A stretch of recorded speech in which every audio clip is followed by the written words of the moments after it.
आप देख रहे हैं कर्तव्य एवं निष्ठा का बयान, साहित्य और संस्कृति का बयान, समता की आवाज बयान टीवी। नमस्कार, मैं साक्षी गौतम और आप देख रहे हैं बयान टीवी। पुस्तक समीक्षा में आपका हार्दिक स्वागत है। बाबू जगजीवन राम दलित समाज के एक ऐसे व्यक्ति रहे हैं जिनका छात्र जीवन के बाद पूरा जीवन राजनीति में व्यतीत हुआ। आजादी के आंदोलन में कई बार जेल गए तो कई बार भारत सरकार में मंत्री व उप प्रधानमंत्री भी बने। मंत्री बनकर डॉक्टर अंबेडकर द्वारा रेखांकित दलित समस्याओं को रंगीन भी बनाया। डॉक्टर अंबेडकर एक युग पुरुष थे, जबकि बाबू जगजीवन राम राजपुरुष। दोनों ही अपने अपने क्षेत्र के बजौड़ व्यक्ति थे। साहित्यिक दृष्टि से देखा जाए तो डॉक्टर अंबेडकर निर्माण के बाद सुर्खियों में आए, जबकि बाबूजी निर्माण के बाद वैसी सुर्खियां बटोर नहीं पाए। सत्ता में रहते हुए उनकी जितनी शोहरत थी उतनी मरने के बाद नहीं मिल सकी। इनके जीवन पर बहुत कम ही लोगों ने लिखा। लिखने वालों में इंजीनियर राजेंद्र प्रसाद भी हैं। ये काशी हिंदू विश्वविद्यालय से सिविल इंजीनियरिंग करके सरकारी सेवा में आए। मीरा कुमार के सहायक निजी सचिव भी रहे। इनके संपादन में मुक्ति के अग्रदूत भाग 1 एवं भाग 2 नामक पुस्तकें प्रकाशित हुई। इन दोनों भागों में बाबूजी के संसदीय जीवन को बड़े ही नजदीकी से महसूस किया जा सकता है। इसके बाद इंजीनियर राजेंद्र प्रसाद ने जगजीवन राम और उनका नेतृत्व नाम से पुस्तक लिखी।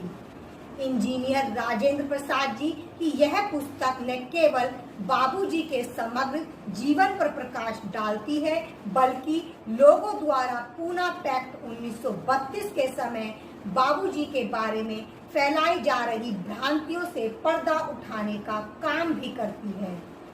पुस्तक इतनी सार्वत्रिक रही कि अब तक इसके 7 संस्करण प्रकाशित हो चुके हैं। बाबूजी के राजनीतिक नेतृत्व एवं कृतित्व को दर्शाती पुस्तक जब से बाजार में आई, तब से ही यह संगोष्ठियों एवं जयंतियों में विमर्श का केंद्र बनी। समीक्षाओं की भी भरमार रही। यही इस पुस्तक की लोकप्रियता का सबसे बड़ा प्रमाण बना। गांधी संग्रहालय पटना के मंत्री एवं राजेंद्र प्रसाद ट्रस्ट नई दिल्ली के सदस्य रजी अहमद पुस्तक की प्रस्तावना में लिखते हैं कि आलोचना के रूप में ही सही, डॉक्टर अंबेडकर भी कांग्रेस को एक धर्मशाला कहते थे, जिसमें विभिन्न विरोधाभासी विचारों के लोग शरण लिए हुए थे। बिहार की कांग्रेस ढांचे में जगजीवन राम अपनी सलाहियतों की बुनियाद पर उसके महत्वपूर्ण अंग ही नहीं थे, बल्कि कांग्रेस की नीति निर्धारण से लेकर उसके द्वारा बनी सरकारों में वह शामिल थे। जिस तरह से बहुजनों के लिए कांग्रेस धर्मशाला थी, ठीक उसी तरह से आज भाजपा भी बहुजनों के लिए धर्मशाला बनती जा रही है। जो भी बहुजन कांग्रेस व भाजपा की धर्मशाला में गया, उसका स्वाभिमान के साथ साथ संघर्ष तार हुआ। इतना ही नहीं, उसका चिंतन भी धुआं धुआं होता गया। बाबूजी की अस्मिता की याद दिलाती पुस्तक का मुझे 7वां संस्करण पढ़ने को मिला, जिसमें सूचनाएं यथार्थ को दर्शाती हुई लेखक की चिंतन शैली को गंभीर बना देती हैं। हिंदी के अलावा अंग्रेजी, कन्नड़ एवं बांग्ला भाषा में भी इंजीनियर राजेंद्र प्रसाद के इस चिंतन को पढ़ सकते हैं। पुस्तक की लोकप्रियता का यही एक प्रमाण है। टिप्पणीकारों की चेतना को रेखांकित करती हुई यह पुस्तक आम आदमी से खास आदमी को पढ़ने के लिए विवश भी करती है। पुस्तक में 22 अध्याय हैं, जिसमें बाबूजी के जन्म, शिक्षा से लेकर उनकी अंतिम यात्रा तक के क्रियाकलापों का विस्तार पूर्वक वर्णन है। पुस्तक का आमुख लिखते हुए इंजीनियर राजेंद्र प्रसाद लिखते हैं कि बाबूजी के सामाजिक, आर्थिक, राजनीतिक और धार्मिक विचारों पर प्रकाश डाला गया है। इसके अलावा राष्ट्रीय एकता, अखंडता और दलित उत्थान के उनके उत्कृष्ट कार्यों पर चर्चा की गई है। आधुनिक भारत के निर्माण में उनके बहुमूल्य योगदान का मूल्यांकन किया गया है। यह पुस्तक अम्बेडकरवादियों को भी संबोधित की गई है ताकि अम्बेडकरवादी जगजीवन राम के योगदान के बारे में जाने। जो लोग जगजीवन राम के कार्य को नजरअंदाज करते हुए बाबा और बाबूजी के बीच खाई खोदते रहे हैं, उनके बीच यथार्थ को इंजीनियर राजेंद्र प्रसाद प्रस्तुत करते हैं। इतना ही नहीं, जनता पार्टी के समय बाबूजी को प्रधानमंत्री नहीं बनने के लिए चरण सिंह, राजा नारायण मोरारजी देसाई, राष्ट्रपति नीलम संजीव रेड्डी, पार्टी अध्यक्ष चंद्रशेखर आदि द्वारा चलाए गए कुटिल चालों की विवेचना भी तथ्यों के आधार पर की गई है। इस दृष्टि से देखा जाए तो पुस्तक की सार्थकता वैचारिक चिंतन से जुड़ी है। लेखक बाबूजी की अस्मिता को राजपुरुष के रूप में चित्रित करते पुस्तक में आगे बढ़ते हैं। पुस्तक में सूचनाएं पढ़ने के बाद पीछे चली जाती हैं और नई सूचनाएं पाठक को पुस्तक पढ़ने के लिए पकड़ लेती हैं। बाबूजी की विरासत का यथार्थ चित्रण करते हुए इंजीनियर राजेंद्र प्रसाद पुस्तक में लिखते हैं कि बाबूजी एक भविष्य दृष्टा थे। वे अपने समय से आगे सोचा करते थे। वे मानते थे ज्ञान एक बड़ी शक्ति है, इसलिए उन्होंने ज्ञान की साधना करने वाली संस्थाओं का शिलान्यास और उद्घाटन भी किया, जिनमें जगजीवन विद्या भवन नई दिल्ली, रैदास स्मारक Rajghat, Kashi Jagjivan TB, sanatorium Dehri on Sone, Bihar Jagjivan Seva Ashram, Sasaram समाधि स्थल चंदवा, आरा जगजीवन राम का पैतृक घर चंदवा, मीरा कला मंदिर जयपुर राजस्थान, गांधी हरिजन धर्मशाला हरिद्वार आदि का निर्माण बाबूजी ने स्वयं किया था। जगजीवन विद्या भवन किसी जमाने में IAS व PCS जैसी परीक्षाओं की तैयारी के लिए देश में ख्याति प्राप्त कर चुका था। यहाँ छात्रावास, पुस्तकालय एवं संग्रहालय भी था। बाबू के मरने के बाद समता स्थल राजघाट नई दिल्ली, जगजीवन राम की प्रतिमा आरा बाबू जगजीवन राम नेशनल फाउंडेशन नई दिल्ली, जगजीवन राम संसदीय अध्ययन एवं राजनैतिक शोध संस्थान पटना बिहार में स्थापना की गई, पर अब ये सभी संस्थान शून्य हो चुके हैं।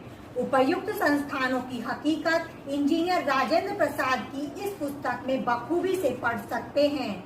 होना तो यह चाहिए था कि मीरा कुमार उनकी विरासत को और अधिक चमकीला बनाती, पर डॉक्टर अंबेडकर की आलोचना करके बाबूजी की अच्छी छवि को भी धूमिल करने में लग गई हैं। जगजीवन राम विद्या भवन नई दिल्ली उजड़ चुका है। काशी का रविदास स्मारक राजघाट सुनसान है। शोध संस्थान जिस उद्देश्य से बनाया गया था वह कोसों दूर चला गया है। शोध की तो बात ही छोड़िए, एक पत्रिका भी संस्थान से प्रकाशित नहीं होती। कहाँ चले गए बाबूजी के उत्तराधिकारी और बाबूजी के साथ मौसमी पकवान खाने वाले। गांधी और डॉक्टर अंबेडकर को रेखांकित करते हुए लेखक पुस्तक के पृष्ठ 85 पर लिखते हैं कि डॉक्टर अंबेडकर सामाजिक, आर्थिक और राजनीतिक प्रश्नों पर गांधी और कांग्रेस को चुनौती देने वाले के रूप में थे, जबकि जगजीवन राम का प्रशिक्षण और उत्थान गांधी और कांग्रेस के नेतृत्व में हुआ। उनके माध्यम से ही जगजीवन राम राष्ट्रीय राजनीति के पर्दे पर चमके। डॉक्टर अंबेडकर के अंदर समाज परिवर्तन की ज्वाला थी, जबकि जगजीवन राम दलित उत्थान के प्रति समर्पित थे। जगजीवन राम का राष्ट्रवाद कांग्रेस का राष्ट्रवाद था, जबकि डॉक्टर अंबेडकर के राष्ट्रवाद का स्वरूप जनवादी किस्म का था।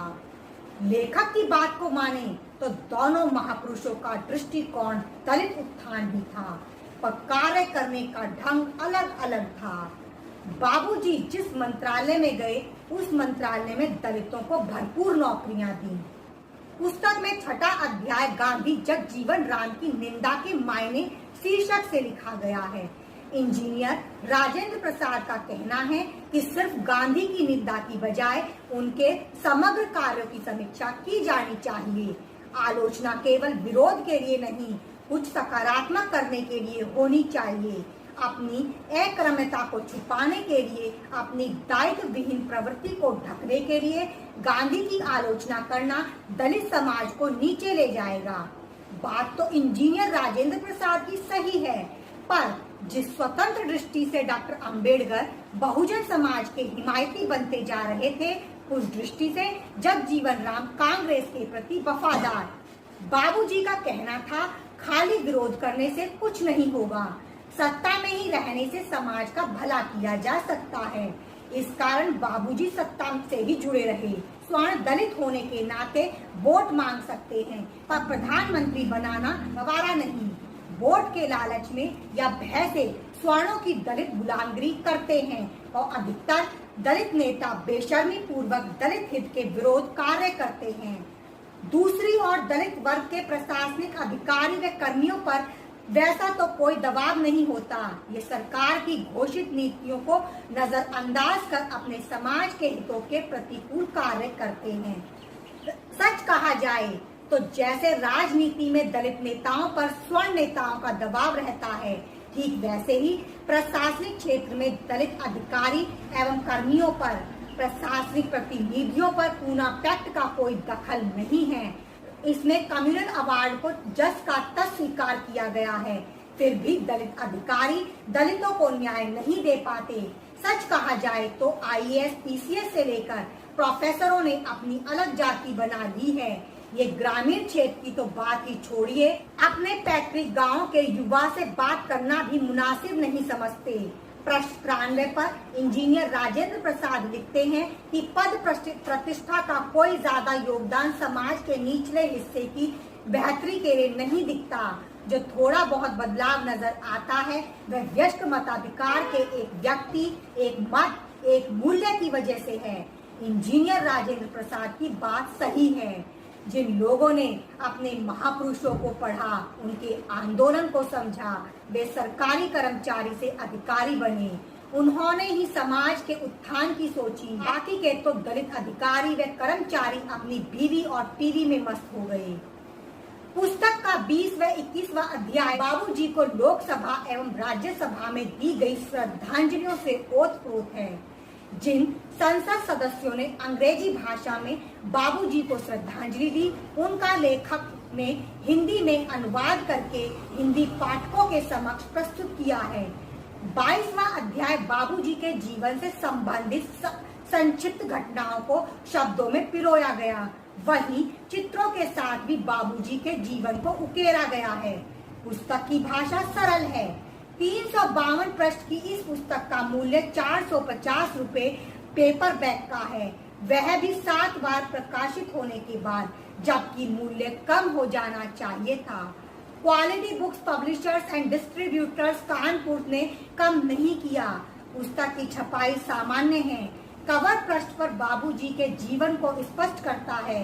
कुल मिलाकर यही कहा जा सकता है कि यह पुस्तक समाज उपयोगी है। धन्यवाद साथियों, आपको हमारी ये